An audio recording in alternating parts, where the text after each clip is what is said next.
Welcome to our very brand new YouTube channel. I'm so excited to, launch Nambour Community Centre's new YouTube channel all about community and culture. We'll dive deep with wonderful special guests, and today my special guest I'm so happy to welcome is Kat Van Hoesel. Kat was born in Brooklyn, New York, and has been living on the Sunshine Coast for quite a long time, and Kat is also one of our new podcast interviewees. I guess that's the right thing to say. You'll see the link below.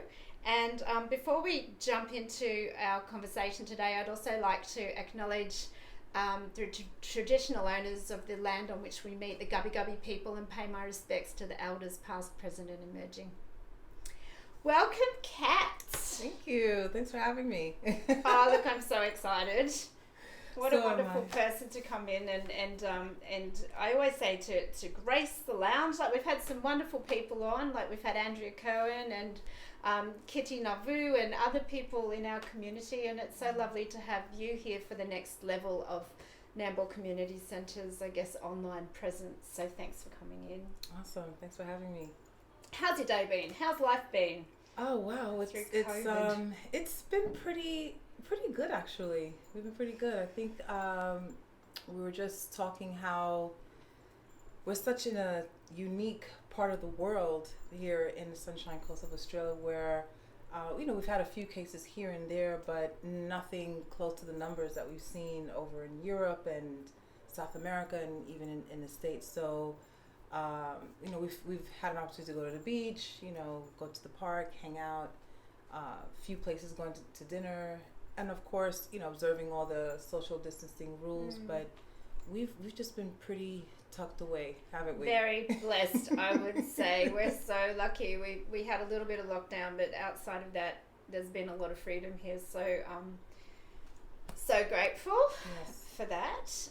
Now, during our time over the past few months, I have been interviewing a number of people, 7 people to be exact, and Kat was one of them, and we dove deep into a conversation about growing up in Brooklyn, New York, and covered a lot of different things. Brooklyn. Do you want to tell a little bit about that? Brooklyn, hey. Growing up in Brooklyn, New York, that has been such a pivotal part of my life. My parents are originally from Haiti, and when you do get a chance to listen to the full podcast, there's a lot more detail on there about their journey coming to the United States, and myself and my brothers growing up there. But it really is a world of its own compared to the other cities and states in America. So it's just there's no place like it in the world. It really is. So it was just full of memories with music and food and just culture and just the energy, just the energy of people, and being in a community where it was mainly Caribbean people, Haitians, Jamaicans, Trinidadians. It was just still having a piece of home for my mom and dad, because they were able to speak the language with the neighbors and be familiar. So it wasn't too big of a shock versus my migration here. I didn't find that at all. Not until much later. So I've been here for 12 years, almost 13 years. And I have to say there has been such an exponential growth. Yes. As far as influx of people, even just coming from not just Melbourne and Sydney, but from India and certain countries in Africa, and even coming across other Haitians that are living in here, Sydney, Melbourne, being part of the Haitian Australian community, where we have a Facebook forum on that, if anyone wants to check that out. So, and just recently, one of our countrymen, Ibalo, and his wife Hanaka. I'm not sure if you've met them. I think I might have connected. I certainly connected. I think them to Dominic, because he's from the Caribbean. And are they new? Well, Hanaka, I believe she's from Australia originally.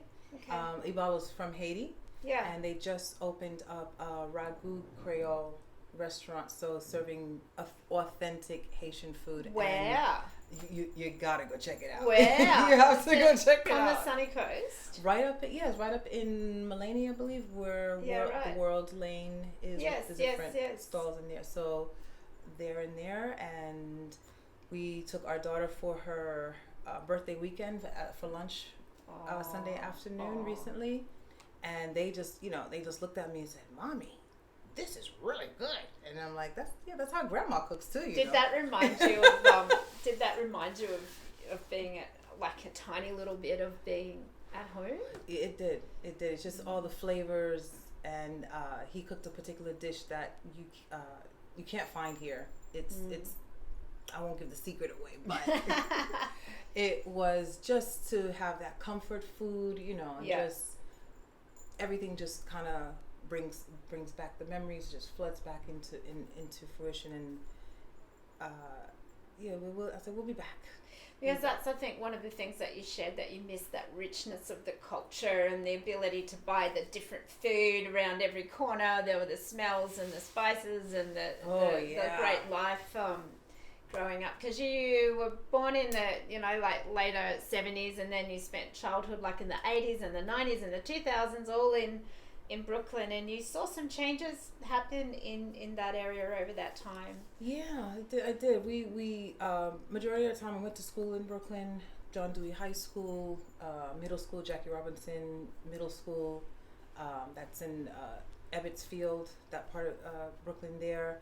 But eventually it got probably a bit too much for us growing up, and my mom and dad just figured, it's time to just go someplace where we can be outside and enjoy playing outside instead of having to be stuck in the hallway of the building and stuff. So we eventually moved out to Queens, Laurelton, Queens, and just to have the freedom of trees and parks and just be outside, and everyone knew each other on the block. And especially when summertime came around, that's everyone's in hibernation. In wintertime, you see no one. And then as soon as summer came into play, everyone's out on the block, and every now and then we go back and visit our relatives in Brooklyn and stick around for the block parties. And cool. Mr. Ice Cream Cone, I forgot his name, Mr. Softy was the ice cream guy. But just again, the music, not having any restrictions on your neighbor playing some music or cooking the food, it was just so. It was, I don't know, it's just not anything I can always describe with words, but if you were to ever have that opportunity to be submerged in that world, you'd get it. So like at 10 o'clock at night, do they not have I'll ring the police to come around to turn the music off? No. No, we don't even know how to spell police. It's not for that. No, you just enjoy it, I mean, you of course, respectful and mindful of people. They have to go to work the next day, weekdays, but the weekends, it didn't matter. You could blast your music, and I'd catch my mom sometimes cooking, and dancing to the soca music from the people from Trinidad, or my dad would have his headphones on, and then he'd take them off and then just blast it all throughout the house. So it wasn't not restricted at all. So tell me, what is a block party? Tell me what's a block party. Oh, okay, a block party. So every summer, I believe, obviously, getting all the proper permits through the council and the government at there. Okay, all right. If that makes sense. And then the block, that particular block, that street, would be blocked off. Ah. And then the police would be on duty so you can't drive through there, and so that the residents of that street, whether if it's an avenue or if it's several blocks, but however they coordinate it, you just go out and have a great time, play music. The kids would play double dutch or catch. The businesses that would be open, they would be open to serve whatever that they serve and stuff like that. But it was just exclusive to just that particular residential area, and you just have a party. I'm so glad I asked that question, because in my head I always thought it was like in a block of units or something, and they just have a party, and I don't know, even I never really thought it through properly, but thank you. No worries. I learned something new today. Yeah, you can have a block party right out here in the front. Yeah. What do we call it? We call it like a street, probably a street party. Yeah, not a block party, but I like that. That's so cool. When we talked on the podcast, you were sharing about how when you grew up at high school, that it got to a point where there was there were quite a few gangs of young people, and there was a lot of conflict and racial tension. And you shared how one of your teachers created an initiative to do something about that. Do you want to tell us a little bit about that? Yeah, sure. Well, Mr. DeSena, so I'm trying to remember his name. Can't remember his first name, but Mr. DeSena, if you're watching. You never know.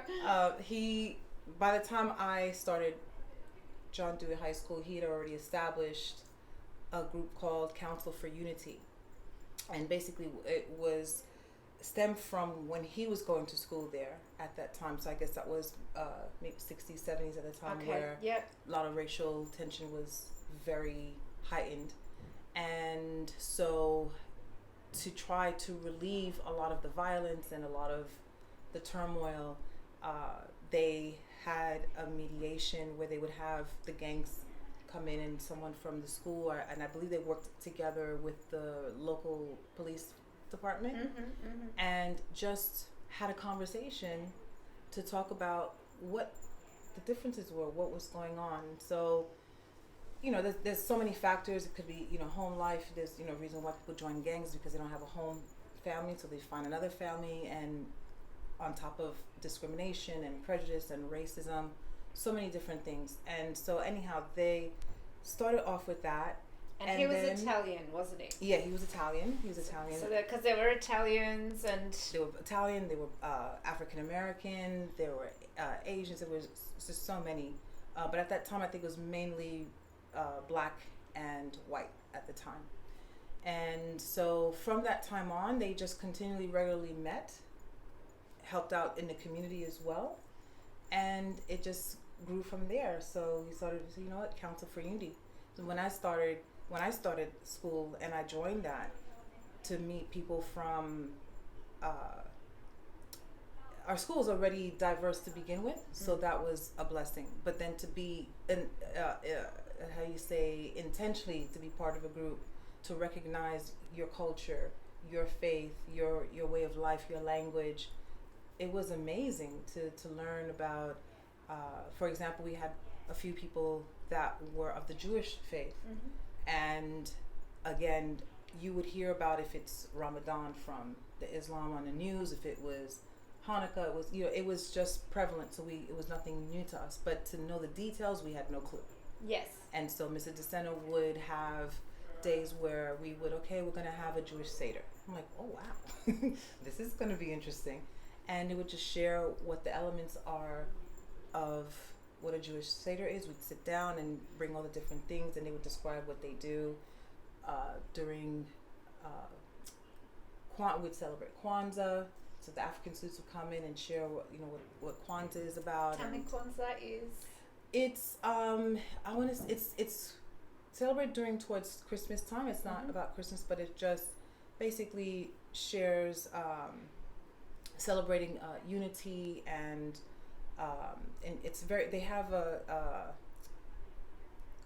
can't remember the name at the moment, but they have a candles lit up very similar to the menorah in the Jewish faith, and each candle represents an element, so it's unity and standing. And so it was just amazing with all the different colors and representing the colors of Africa.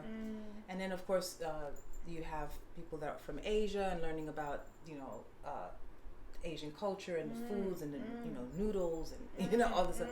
So it was not just food and music, it was just about the history of the country and how it came about and how we as fellow human beings build a tolerance to other people's culture and not be ignorant, not be insensitive and not be arrogant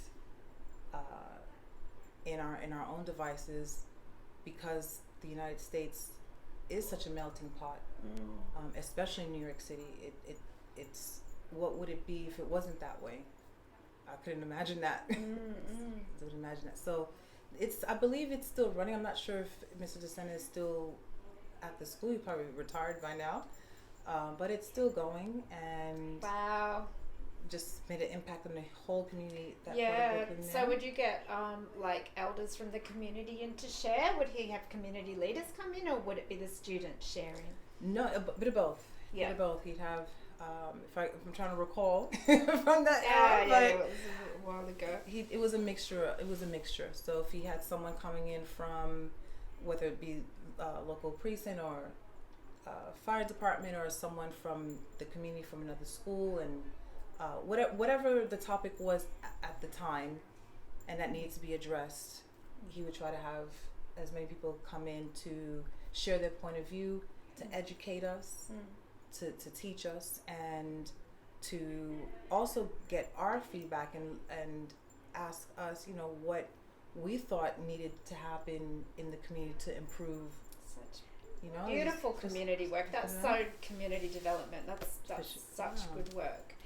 Tell me what it was like growing up as a black woman in Brooklyn at the time. Did you have to work harder? Did you have to do more to achieve and to, you've done some lovely things in your life. You've been a flight attendant, travelled around the world. You're an MC. You're a singer. You're all these wonderful things. Has that been hard for you to get there in a culture of, I guess, whiteness and? It's well, I was still young at the time. Patriarchy. Yeah, I wasn't. Most of my adulthood I spent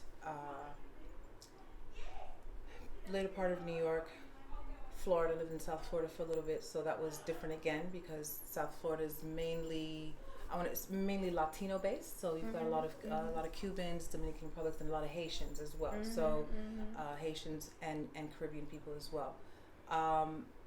But as a young child and as a teenager, we saw what people had to go through when it came to obviously trying to get into college, Yeah. or getting to school, high schools. Because we were taught you can't skate by with a C. Yeah. A C is not acceptable. C is failure. Because if your white counterpart got a C and you got a C, depending on if you come across someone that is full of hatred and want to put that on you and discriminate against you, you're not going to get the position. Yeah. So you have to work harder. You have to study harder. You have to, make sure you get those A's, because your 3 A's or your 4 A's is going to equal to that C. Even though you're, but much more qualified if you don't view it that way. And it just pretty much drove us to work harder, and that just an ethic that just stayed with me and many others of my kind. I think as women, we can sometimes get bad end of the stick anyway, regardless of whatever country that you're in, or color or stuff like that. But as far as being a black woman, it has at times be very hard. And I hear a lot, and I've probably experienced it as well, where if you want to go to the hospital or a doctor's visit and you're telling about an ailment that you have, a lot of times we're not taken very seriously. We're not taken seriously. We're not, it's just in your mind, it's the figment of your imagination, or you're just, you're hallucinating. And but would it be that way if I was white? So let's run some tests. Let's see how things really are. I didn't really go through it too much. Maybe here and there. Perhaps maybe I was oblivious to it if it did happen to me. But my mom and dad always taught us, treat people how you want to be treated. Yeah. Show respect, even if you don't like a person or you don't want to. Be respectful, be mindful, because that way they don't have an ammunition to come at you, Just try to be respectful of everyone and everyone that you come across. And especially in these times where, police brutality has been very high in the media all over the globe, not just in the States, but in Australia as well. Conversations as a Black child will have with their mom and dad about this is how you need to act if you get pulled over by the cops, or in some cases when you get pulled over, because it's a reality. And so, teaching them, where to position your hands, yes sir, no ma'am, just showing all that, because you would like your child to come home, period. And so I'm not sure, living here in Australia, the difference that I find is the racism isn't as in your face. Yeah. I want to say that it's not as much in your face. And I quite honestly, I feel like I've been looked more as an American than as a Black person, if that makes sense. So I've had a pretty, so far it's been pretty positive. Yeah. It's been pretty positive. On the Sunshine Coast? I would say Sunshine Coast, Sydney, Melbourne. I haven't really experienced anything too. Yeah, that's too what over the top. I hear that from everybody, that the Sunshine Coast. Well, we're talking about Sunshine Coast here, so I hear that from everyone, that the Sunshine Coast is pretty welcoming. Yeah. So we people work open hard. the door for me. The other kids can go. Just it was just kind of nice to be away from that, and that was one of the reasons why I left the United States, because of what I saw in my travels working for a major airline, flying internationally, going to different countries, and looking at how they live and their medical system and their philosophy on work and family, and just enjoying life before it's over. And I would go back and I said, as great as the country of America has been to me and my family, and the opportunities that we've had, there was just still, for me, I feel like I don't think my journey is going to make me remain here. I think I need to go outside of my boundaries. And initially I wanted to move to London, England, but I took a detour. And I met a gentleman from the land of Holland, and my husband. So we met and we were friends for a little bit, and we lost contact with each other for probably a good year or so, reconnected, and started a relationship, and more details on that on the podcast if anyone's interested. And so we ended up getting married. So we're married now for 13 years. We've got 2 kids together. We had 2 cats. Now we've got 3 fish. And it's just been, it's been amazing. It's, we've had our share and bouts of culture clash, which is inevitable. Yeah. When it comes to certain things, just not growing up knowing what I know, and not growing up knowing what he knows, and it's just like, oh, I didn't realize if you made this gesture it meant that, or if you said this it means that. It was just such a learning curve on not just knowing your partner, but learning about, again, their culture and their way of life, and how do we come together and try to become one seamlessly without always having a conflict or arguments and stuff like that, and teaching the kids this: you are Dutch, you are Haitian, you are American, you are all these things. You're Australian. You're the first Australian in the family, right? You're born here. So teaching them to embrace that. You're not dissected. It makes you who you are. And to celebrate all that, we'll play Haitian music. I cook Haitian food as well, and occasionally we'll go. I guess in Montville, there's a gentleman that we came across who is also from the same part where my husband's from in Holland. So he has the frikandels and the waffle with Oreo cookies and cream and all that sort of stuff. So tasty. Right.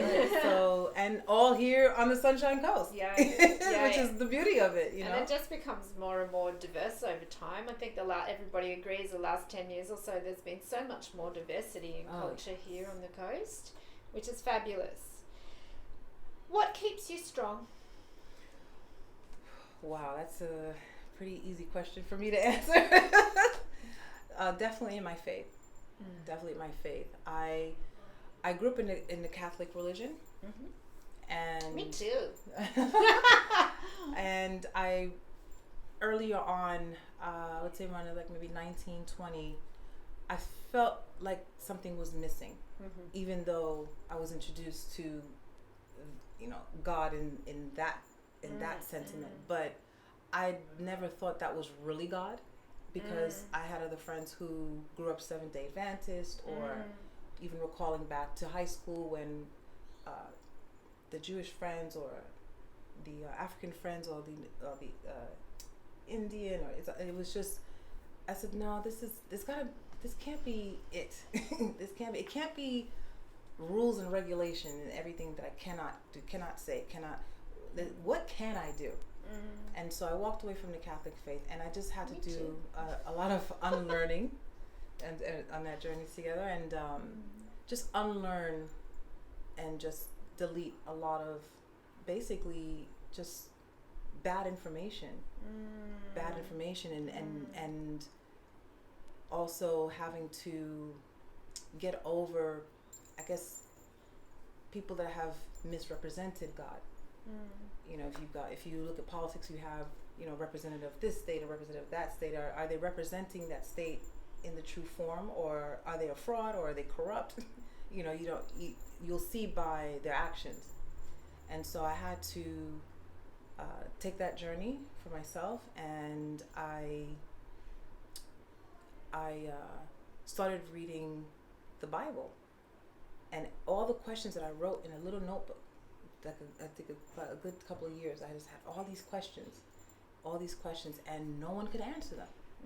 I went to a priest, went to the rector, and said, "Can you tell me?" And he was more nervous than I was, so he had no answer. And then I had some friends that said, they would pray with me, nothing, over the top, just very simple, from the heart. And it was always, that's what I remember, it's from the heart. God is the heart. It's love. It's forgiveness. It's joy. It's grace. And so when I started reading the Bible, and I said, I don't know what I'm reading. Please help me understand.